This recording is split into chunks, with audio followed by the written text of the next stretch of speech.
What's up et Kajadité, bienvenue dans cette nouvelle vidéo, c'est Jimbo et je serai votre commentateur aujourd'hui. Et aujourd'hui Kajaddict, on se retrouve pour les résultats du World du 26 juillet 2021 et je ne vous cache pas, Raw a beaucoup diminué cette nuit. Mais sur ce, trêve de blabla, let's go.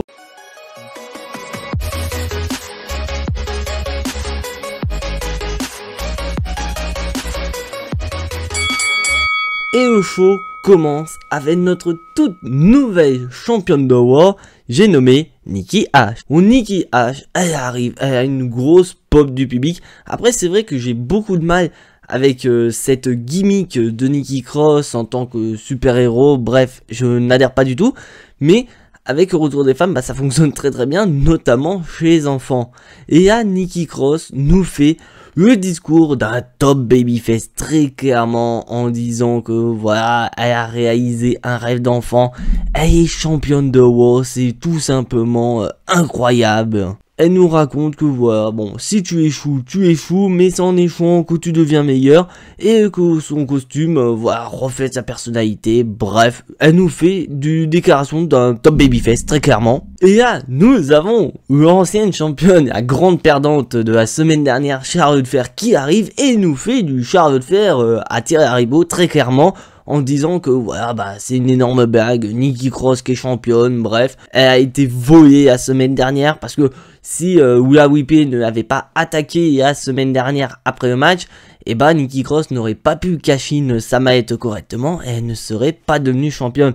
Donc pour elle, elle est victime d'une injustice et elle demande un match de championnat revanche contre la toute nouvelle championne Nikki Cross. Mais en parlant de Rhea Ripley, Rhea Ripley arrive et va démonter Charlotte Flair en lui disant très clairement: écoute cocotte, la semaine dernière, j'ai senti que tu allais perdre, tu as senti comme moi que tu allais perdre le match et que j'allais devenir une nouvelle fois championne de Raw.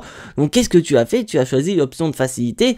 T'as choisi de te faire disqualifier dans le but de conserver ton titre. Donc moi aussi je me suis fait voler.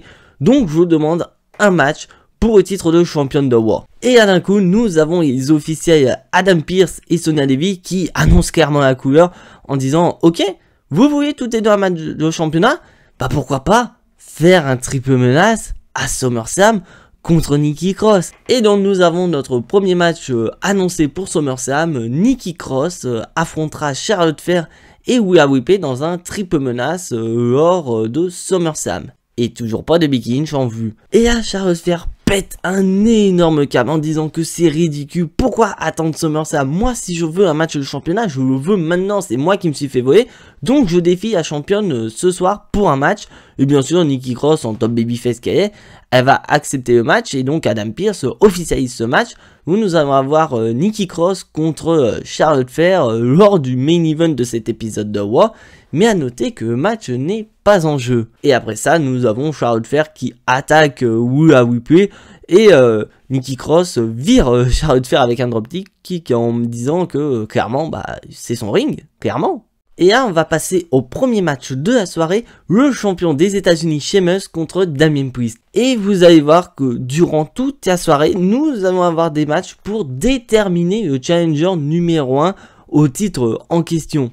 Clairement, on n'a plus des matchs entre deux potentiels challengers et le gagnant gagne son opportunité. Non, maintenant, il faut battre le champion pour avoir un match de championnat. Et en plus, ce truc officiel, clairement, c'est même pas un petit match comme ça, sans enjeu, sans que le titre soit en jeu, bref.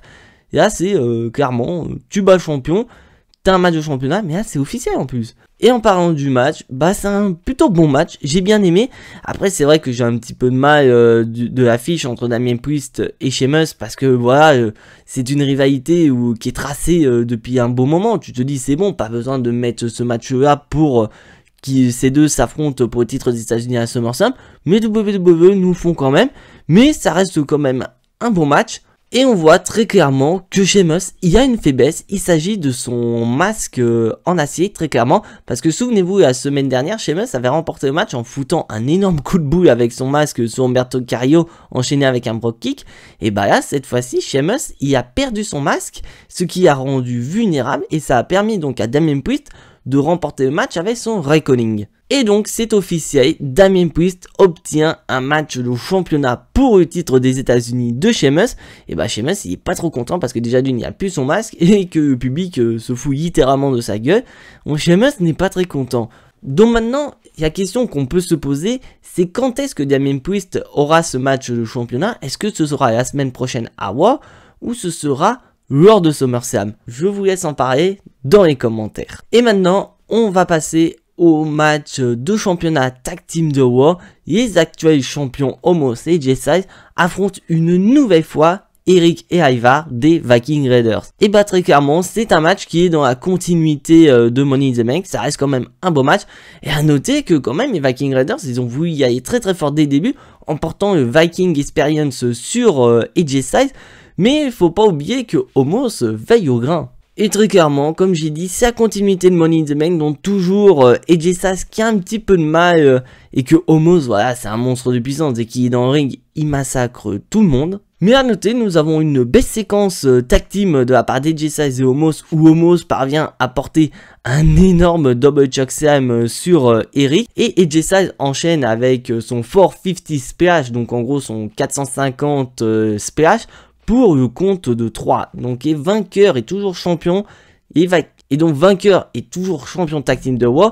AJ Styles et Omos. Donc maintenant la question qu'on peut se poser c'est quelle va être la suite pour les champions? Parce que là très clairement les Viking Raiders ils n'auront plus d'opportunité avant un bon moment. Voilà, ils redescendent dans la file d'attente pour un match de championnat. Donc la question, qui vont toquer à la porte des champions? Est-ce que ça va être une équipe qui est déjà construite depuis un petit moment? Ou bien une toute nouvelle équipe? On verra ça dans les prochains épisodes. Bon, bah là on va passer à un des flops total, vraiment la rivalité qui me fait pas du tout hyper. Nous avons Drew McIntyre qui affronte un des sbires de Jinder Mahal, donc c'est Veer. Mais avant nous avons Jinder Mahal qui arrive bien sûr avec Veer, mais aussi avec un homme en costume cravate que Jinder Mahal présente comme étant son avocat.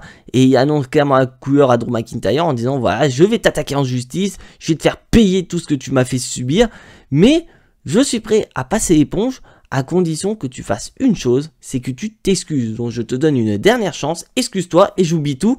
Sauf que Drew McIntyre, ils sont pétés rondins, clairement, il lui dit va te faire foutre connard, tu sais ce qui va t'arriver, je vais te tuer. Et là tu as les fans qui sont comme ça, qui vont dire je vais te tuer, Drew McIntyre va tuer, Drew McIntyre va tuer. Bah on passe au match, bon, il est pas ouf, très clairement, ça sert juste, voilà, à donner un peu de teasing dans la rivalité entre Jinder Mahal et Drew McIntyre qui est pas vraiment ouf. Et j'ai pas compris la fin du match parce que Jinder Mahal donne une chaise à Veer, mais Veer n'a pas le temps de l'utiliser car il se prend un violent Claymore Kick, sauf que le Claymore Kick touche la chaise et donc ça ricoche sur la tête de Veer et ça siffle automatiquement une disqualification. Et c'est ça que j'ai pas compris parce que disqualification, victoire de Drew McIntyre alors que la chaise n'a pas été utilisée très clairement. Donc c'est ça que j'ai pas du tout compris sur ce finish et bien sûr bah ce n'est pas terminé. Parce qu'après ça, bah, Drew McIntyre, bah, il se lâche, très clairement. On a Drew McIntyre qui chope l'avocat, il le met dans le ring, et il va porter un énorme Claymore Kick sur l'avocat. Le pauvre, il n'a rien fait, avocat Drew, arrête de démonter tout le monde, quoi. Et bah très clairement, bah c'est un moyen pour occuper Drew McIntyre, parce que je tiens à vous rappeler que Drew McIntyre n'a plus droit à un match de championnat tant que Bobby Lashley est champion, donc c'est un moyen pour occuper Drew McIntyre, mais le problème c'est que là, bah on passe d'un Drew McIntyre top main event à vraiment un Drew McIntyre mid-card, voire même bas mid-card, clairement dans une rivalité qui me hype pas du tout. Franchement, si on a ce match à SummerSlam, mettez 2 minutes de match et c'est bon, comme ça on passe à autre chose, parce que là vraiment cette rivalité c'est de la merde. Et maintenant, on passe à un nouveau match pour devenir aspirant numéro 1 à un titre. Et cette fois-ci, on va passer dans la division féminine avec les championnes tag team Natalya et Tamina qui affrontent Eva Marie et Doudrop. Et bien sûr, à noter que il y aura de Lily qui traîne dans ce match. Et bah niveau du match, du côté d'Eva Marie, c'est toujours pareil, clairement, c'est Doudrop qui fait tout le travail. Et Eva Marie qui veut s'accorder tout le mérite. Et nous avons quand même un duel de puissance assez intéressant entre Tamina et Doudrop, parce que c'est vrai que Doudrop est présenté comme un monstre de puissance, et Tamina c'est pareil du côté de son équipe, mais la différence c'est que Tamina a quand même de l'expérience, Donc elle parvient voilà, à immobiliser Doudrop, à ralentir dans le but de la contrer. Et à un moment donné, nous avons Eva Marie qui veut tenter le tombé final, mais elle est vite interrompue par un petit montage vidéo sur écran géant présentant Lily qui parodie les vidéos d'Eva Marie qu'on a eu il y a de ça quelques semaines quand elle avait annoncé son retour et annonce de Evolution. Et bah là on est passé à Lilylution et ça a permis donc à Tamina de porter un énorme super kick. Elle a définitivement décroché la tête d'Eva Marie pour le compte de 3. Donc gagnante et toujours voilà, championne mais sans aspirante numéro 1 au titre, Tamina et Natalya. Mais à noter que Natalya n'est pas restée très forte, car en effet après le match on peut voir Natalya qui est ramenée avec l'aide des médecins. Donc Natalya souffrirait d'une blessure à la jambe dont nous n'avons aucune information par rapport à cette blessure. Est-ce que c'est une blessure qui va pas durer longtemps et que Natalya va revenir très rapidement dans le ring, ou bien Natalya va s'absenter pendant un petit moment. Donc au niveau de ce match, bon clairement ça sert juste voilà à nous dire que Eva Marie et Alexa Bliss vont en rivalité, donc je suis pas ouf sur cette rivalité. Et bien sûr la question qu'on peut se poser, comme je l'ai dit précédemment, c'est par rapport à la blessure de Natalya. Donc si la blessure de Natalya dure pendant un moment et que Natalya doit s'absenter des rings, c'est quel va être l'avenir pour les titres de championne par équipe de la WWE. Donc est-ce que la WWE va rendre les titres vacants, ou bien Tamina va trouver une partenaire temporaire dans le but de défendre correctement les titres par équipe de la WWE, tant que Natalya est toujours absente à cause de sa blessure. Ça, seul le temps nous donnera la réponse à cette question. Et là, on va passer à un nouveau match. Le champion de la NXT, Karrion Kross, affronte une nouvelle fois Jeff Hardy. Et non, je plaisante parce que malheureusement, bon je rigole mais là on va pas rigoler un petit peu parce que malheureusement Jeff Hardy a été testé positif au Covid. Donc malheureusement Jeff Hardy va rater pas mal de semaines de ring. Et à la place, nous avons Kissy. Donc, je le cache pas, très clairement, je préfère mieux avoir un Kissy contre Karrion Kross plutôt que Karrion Kross Jeff Hardy ou un Karrion Kross voilà, qui perd en 1 minute 40 comme on a eu la semaine dernière. Et là, nous avons clairement un parfum d'un NXT Takeover, très clairement, où nous avions eu Kissy qui était champion NXT et Karrion Kross était le champion. Donc, tu te dis, bon, on va peut-être avoir cette même atmosphère entre les deux. Et très clairement, c'est pas du tout le cas. Clairement, j'ai du mal avec Karrion Kross du côté du roster principal. Donc attention, je tiens à préciser Karrion Kross dans le roster principal, parce que du côté de NXT, il est excellent, très clairement. Mais on voit très clairement que tu vois d'un Karrion Kross NXT à un Karrion Kross roster principal, c'est limite Vince McMahon a décidé de reformater Karrion Kross avant de faire passer dans le roster principal. Parce que là, quand même, bon, ok, c'est qu'ici. Mais on voit qu'il y a un Kross qui a un petit peu de mal contre Kissy. Mais au moins n'empêche, ça donne du challenge. Parce que voilà, on voit Kissy qui sort quand même d'une défaite contre le champion de la WWE Bobby Lashley. Donc lui, il aimerait bien avoir une nouvelle victoire à son actif, clairement, qui revienne très fort. Et battre le champion NXT qui a un Kross, passe par cette étape. Et le match, en soi, il est plutôt bon. Après, c'est vrai, comme je vous le dis, c'est un match de moins bonne qualité qu'on a eu à NXT entre ces deux catcheurs. Et à noter que c'est Karrion Kross qui fait soumettre Kissy avec une de ses prises de finition. Donc Karrion Kross ressort très fort. Et malheureusement Kissy, encore aux oubliettes. Maintenant, quelle va être la suite pour Karrion Kross? Parce que comme je l'ai dit précédemment, Jeff Hardy a été testé positif au Covid. Donc à la base, Karrion Kross devait partir en rivalité contre Jeff Hardy. Donc maintenant, quelle va être la suite? Est-ce que Karrion Kross va faire des petits matchs comme ça à Raw en attendant le rétablissement de Jeff Hardy pour continuer la rivalité avec ce dernier? Ou bien tout simplement que la WWE va oublier cette rivalité entre Karrion Kross et Jeff Hardy et pourquoi pas créer une rivalité entre Kissy et Karrion Kross? Ça pourrait être assez intéressant. Mais après, j'ai quand même du mal de voir toujours Karrion Kross dans le roster principal alors qu'il est champion NXT.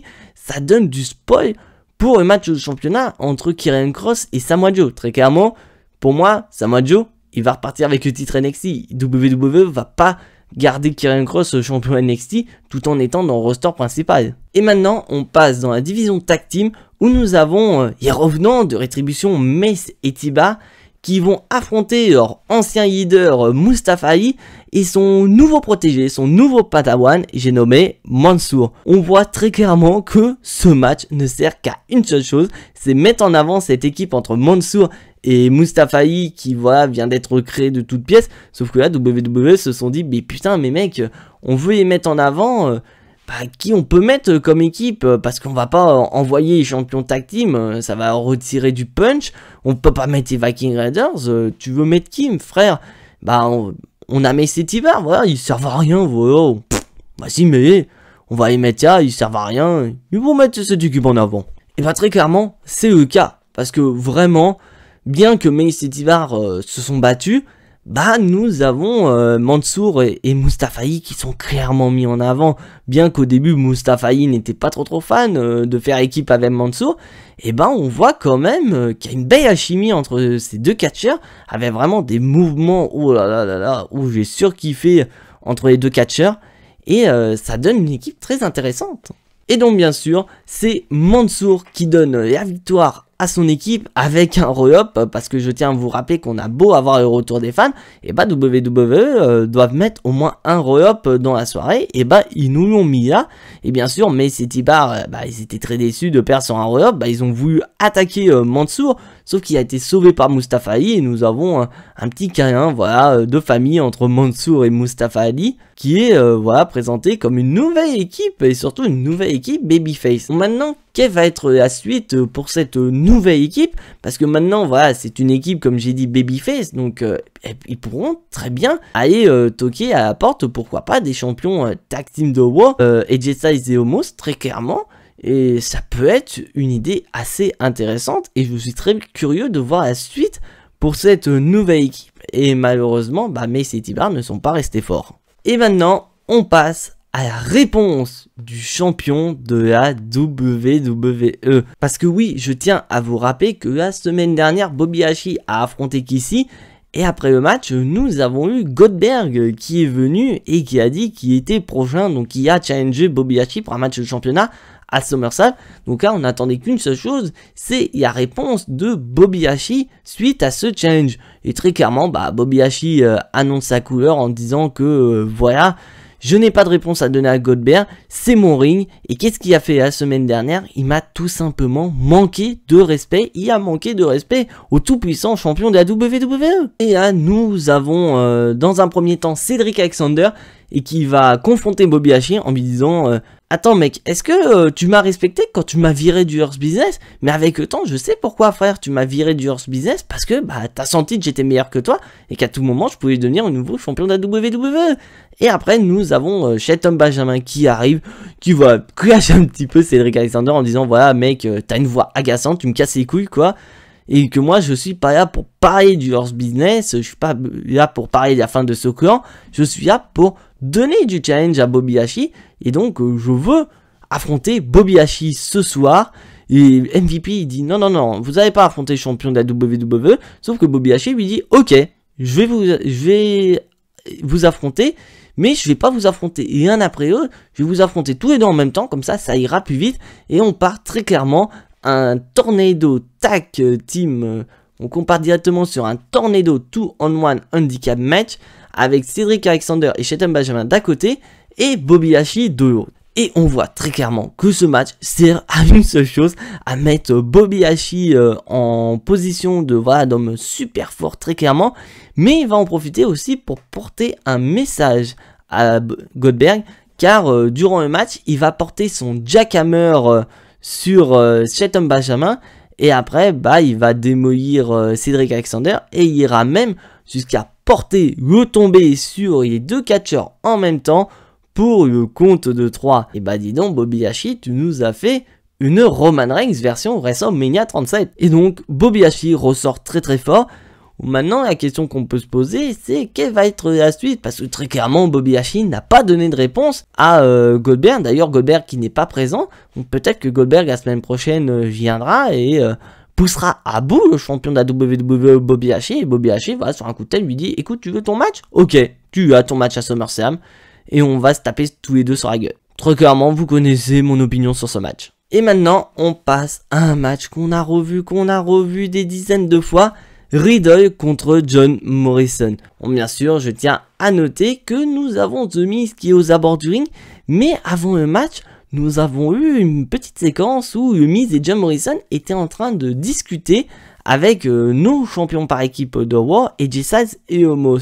Donc c'était à se demander qu'est-ce qui va arriver.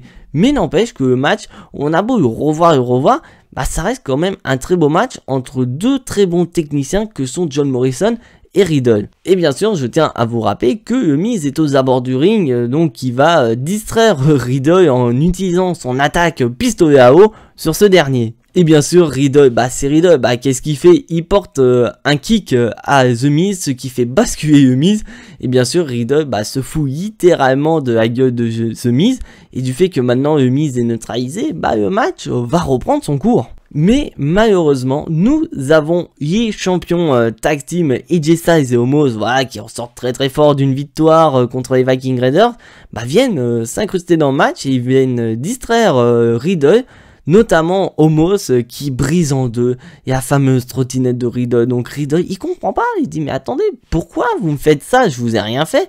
Ce qui permet à John Morrison de porter son Starship Pain pour le compte de 3. Donc vainqueur de ce match, John Morrison. Donc après ça nous avons eu John Morrison qui a voulu attaquer Riddle, mais AJ Styles lui a dit non t'as fini, c'est à mon tour maintenant de me défouler sur Riddle. Et il va asséner beaucoup de coups à Riddle. Et après ça, il va faire un Style Clash. D'ailleurs, un Style Clash qui partait très mal, mais Riddle a réussi à rattraper le coup.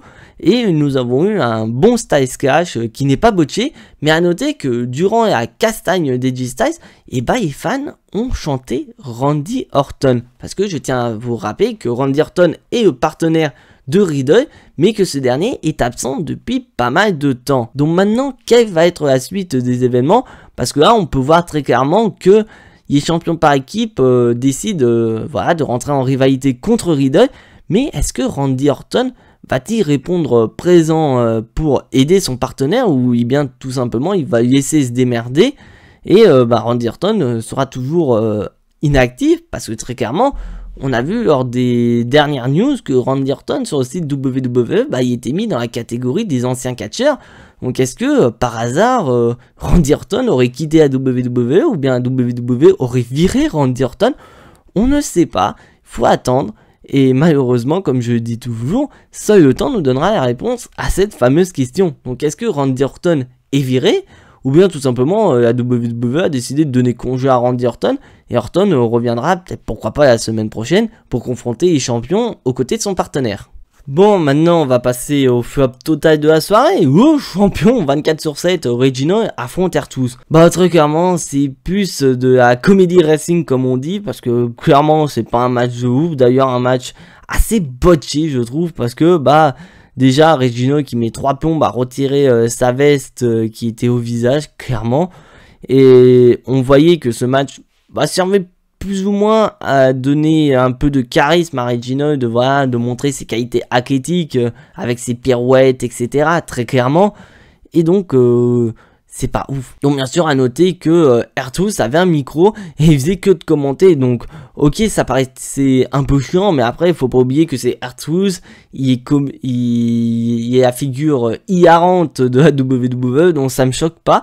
Et c'est donc Regina qui remporte le match et conserve ainsi son champion 24/7. Et après, nous avons tous les autres jobbers hashtag 24/7 champion. Et d'ailleurs, ce qui me fait mal au cœur, c'est de voir Humberto Carrillo qui est à nouveau dans cette équipe, dans ce roster 24/7, alors que faut pas oublier qu'à la semaine dernière, il a affronté Sheamus, quoi. Il y a quand même eu des opportunités au titre des États-Unis, et là maintenant il est au titre 24/7, et on voit de belles petites esquives de Regina, c'est assez rigolo. Donc on voit très clairement qu'ils ont donné le titre 24/7 à Regina dans le but de montrer ses performances athlétiques, voir comment il esquive de manière magistrale tous ses challengers. Donc ça fait du bien. Ça fait du bien, ça change de R-Truth qui est toujours présent avec son titre 24/7. Après, reste à voir. Et maintenant, on va passer au main event de la soirée. Nikki Cross est la championne contre Charlotte Flair. Bon, très clairement, c'est un match assez correct. Il est pas excellent, mais il est assez correct. Où vraiment, majoritairement, c'est Charlotte Flair qui domine. Et on voit que Charlotte Flair, bah, elle apprend très bien de ses erreurs, parce que je vous rappelle que la semaine dernière, elle a perdu face à Nikki Cross avec un crossbody, et bah Nikki Cross a voulu porter ce même crossbody, sauf que Charlotte Flair a contré en faisant tomber sur la championne pour le compte de 3. Donc gagnante de ce match, Charlotte Flair. Et après le match, bah nous avons Charlotte Flair qui est interviewée, et qui montre très clairement que voilà, bah Charlotte Flair c'est Charlotte Flair, en disant voilà, c'était prévisible, j'ai battu la championne, et que maintenant comme j'ai gagné mon match ce soir, parce que je vous l'ai pas dit, mais c'est encore un nouveau match pour devenir challengeuse numéro 1, donc très clairement du fait que Charlotte Flair a gagné le match, bah et challengeuse numéro 1 au titre de Nikki Cross, et que nous aurons un nouveau match la semaine prochaine, parce que Charlotte Flair, parce que après nous avons Nikki Cross qui dit clairement, voilà, c'est un peu le discours d'une super héroïne en disant voilà, j'ai perdu, ok, j'ai appris de mes erreurs, et la semaine prochaine je reviendrai très fort, je ne me ferai pas avoir 2 fois par le même coup, donc je te défie la semaine prochaine, je mets mon titre en jeu contre toi. Et bien sûr Charlotte Flair qui est super confiante, elle dit ok, j'accepte. Nous avons une poignée de main entre les deux catcheuses, mais Charlotte Flair démolit Nikki Cross, où nous avons eu un enfant, voilà, avec la pancarte Nikki H, et Charlotte Flair lui dit tiens, lui montre, tiens, regarde ta super héros, regarde comment je te la démonte, voilà, hein, et comment ton héros, voilà, ton héros il est déchu très clairement, et le jeu se termine ainsi. Oui, le jeu se termine comme ça, ouais, bref, claquement de doigts et c'est terminé. Donc bilan de cet épisode de WoW, bah, très clairement on est revenu à l'époque des mauvais WoW, très clairement. Pour moi c'est pas un WoW qui va rentrer dans les annales, parce que bah, nous avons eu beaucoup de matchs qu'on a eu ces derniers temps qui sont identiques, voilà, comme les Viking Raiders contre Omos et AJ Styles. Nous avons eu bien sûr Riddle contre John Morrison. Les rivalités n'avancent pas du tout. Et en plus, nous n'avons pas eu la présence de John Cena. John Cena qui avait annoncé qu'il était présent pendant pas mal de shows jusqu'à SummerSlam. Mais ce WoW faisait partie des shows où John Cena était présent. Et bah John Cena n'était pas présent. Et nous avons eu, voilà, comme j'ai dit, beaucoup de matchs où si tu bats le champion, les champions ou la championne, bah tu obtiens un match de championnat. Alors je trouve ça un peu con. Je trouve ça un peu con ce principe. Parce que ça fait depuis des années, voilà, si tu as un match contre le champion et que tu bats, tu peux naturellement demander un match de championnat. Donc je ne vois pas pourquoi tu mets en gros, voilà, un match pour devenir aspirant numéro 1. C'est complètement con. Alors qu'on aurait très bien pu avoir un match entre 2 prétendants, voilà, comme par exemple Ula Whippé ou Charlotte Flair qui veulent toutes les deux un match de championnat. Dire voilà, bah... Vous voulez un match de championnat? Ok, vous vous affrontez toutes les deux, et la gagnante affronte Nikki Cross pour le titre de WoW à SummerSlam, très clairement. Et nous n'avons toujours pas eu de Becky Lynch. Donc après, je sais pas ce que WWE nous réserve, parce que la semaine prochaine, nous allons avoir Charlotte Flair contre Nikki Cross pour le titre de WoW. Donc est-ce que WWE va redonner le titre à Charlotte Flair pour qu'elle soit 15 fois championne? Je sais pas, parce que on voit très clairement cette volonté de la part des WWE. Est-ce que Becky Lynch pointera le bout de son nez la semaine prochaine? Je sais pas du tout. Est-ce que nous allons avoir Goldberg qui va revenir la semaine prochaine pour vraiment forcer Bobby Lashley à donner sa réponse oui ou non pour SummerSlam? Je ne sais pas du tout. Donc on verra ça la semaine prochaine lors du prochain épisode de WoW. Et on reste sur un WoW très mauvais. Donc voilà, c'est tout pour ces résultats de WoW. Si bien sûr tu n'es pas abonné à la chaîne, je t'invite à t'y abonner juste ici, à activer la petite cloche pour être notifié des prochaines vidéos, et surtout lâcher un maximum de pouces bleus qui font énormément plaisir à la chaîne. Et on se retrouve prochainement pour une nouvelle vidéo, mais en attendant, soyez tous très fiers d'être des catch addicts, et n'oubliez pas que le catch c'est la vie, le catch c'est la meilleure chose qui soit, le catch vie. C'était Jimbo, je vous fais à tous des gros bisous et à la prochaine.